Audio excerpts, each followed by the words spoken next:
Hello there, dear friends, and welcome once again to the Relaxed Fantasy Review. Today, we're continuing our series in the brand new Player's Handbook, talking about the changes to character creation, specifically to backgrounds. Backgrounds used to be a flavor option, something that added a couple proficiencies and a feature or two to a character to help round them out and kind of flesh out their story. What did you do before you were an adventurer? But now they are an absolutely core crux part of building your character, providing you with your ability score boosts, origin feat, as well as skill proficiencies, tool proficiencies, and even your gear. Today we're talking about the guide. The guide kind of resembles maybe the Outlander in its respects, except that it is specifically talking about someone who would assist others in the wild, taking people through dangerous locations, helping them discover things. The idea that you spent most of your time in the wild, but were still around other people, and were exposed to a lot of different cultures and different places. We'll get into the details of how the guide works mechanically in just a moment. But before we do, I'd like to let you know, Relax Fantasy Review has memberships. For just $1 a month, you can support me here on YouTube and get a couple benefits. First, you get a little badge next to your name in the comments, letting folks know that you're a supporter. But also you get early access to my videos. I upload videos Monday, Wednesday, and Friday, and I upload them a day early for members only. If that interests you, you can click the join button down there just next to the subscribe button. I'd love to see you in the comments with your member badge. And if it doesn't interest you, no problem. Just watching the video, simply being here and looking at the new mechanics from the player's handbooks, liking the video if you enjoyed it. These are ways that you can support me that cost nothing, and I greatly appreciate you. So thank you for watching my content. So the guide, all of the backgrounds provide you with 3 ability scores out of the 6 that you can prioritize. You can either get a +2 and a +1 in 2 of them, or you can get a +1 to all 3, depending on how you want to build your character. And the guide provides you with dexterity, constitution, and wisdom. What a combo. I mean, dexterity, obviously, arguably best stat in the game. Buffs your armor class if you're wearing anything but heavy armor. Works with weapons like finesse weapons, ranged weapons, your stealth skill, your initiative rolls. Everything is buffed by dex. It's great. Constitution, also widely useful. Buffing your hit points, your resistance to poisons, your concentration checks if you're a caster.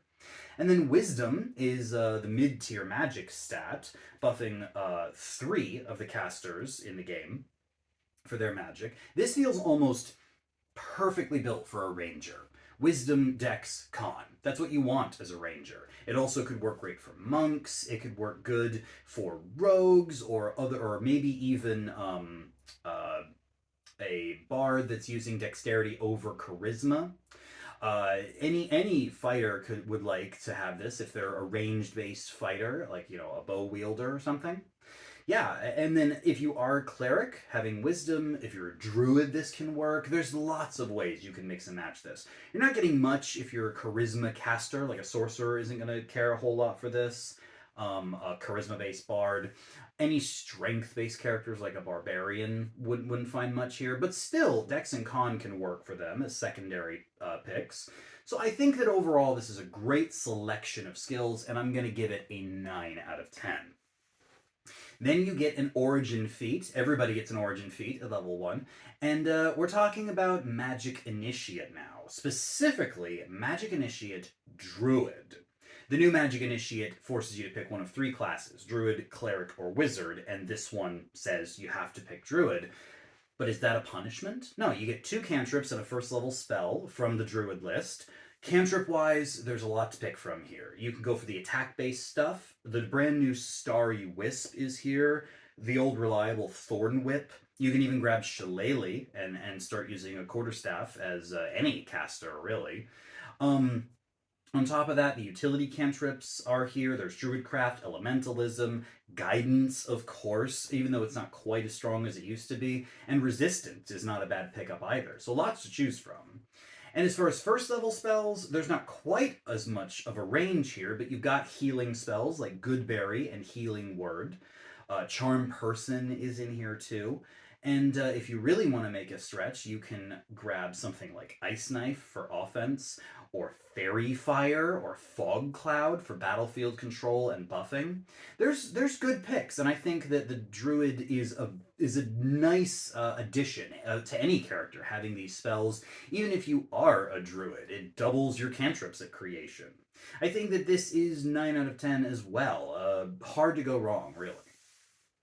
Then you get two skill proficiencies, Stealth and Survival. Stealth being one of my top picks in the entire game. It's rare to find a situation where having a good stealth score won't help you out. And Survival, thematic, it makes sense, being able to track and survive out in the wilds, hunt, things like that. I think that it's a decent skill. It doesn't come up all that much. In a lot of different tables, but when it does, it's useful. I think 7 out of 10 for that. And then finally, you do get a tool proficiency, Cartographer's Tools. Again, makes sense for the background. As a guide, it helps to know how map making works, so you can revisit places that you've been before, even help people by selling them maps, maybe. I'm not 100% certain how useful this is to a player character. I guess it depends on how stingy your DM is with maps. If you've been somewhere and you state that you're keeping track, maybe your DM, the second time you go, will just turn the map around and say, here you go, this is what you see.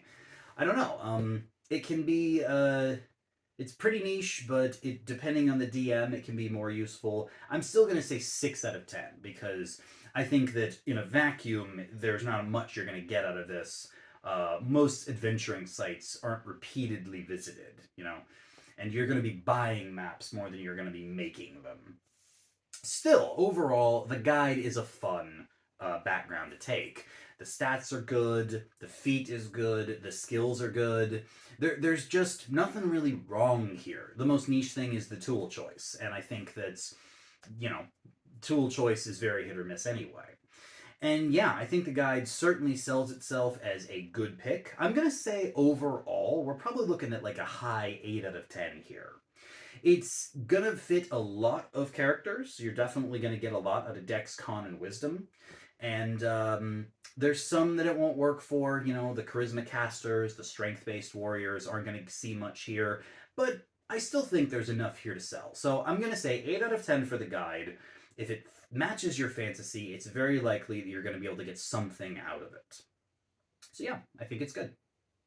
This has been the Relaxed Fantasy Review. If you enjoyed the video, please like and subscribe down below. Have a look for the join button down there, and keep your eyes peeled for more background reviews coming down the line soon. Have a good one, my friends.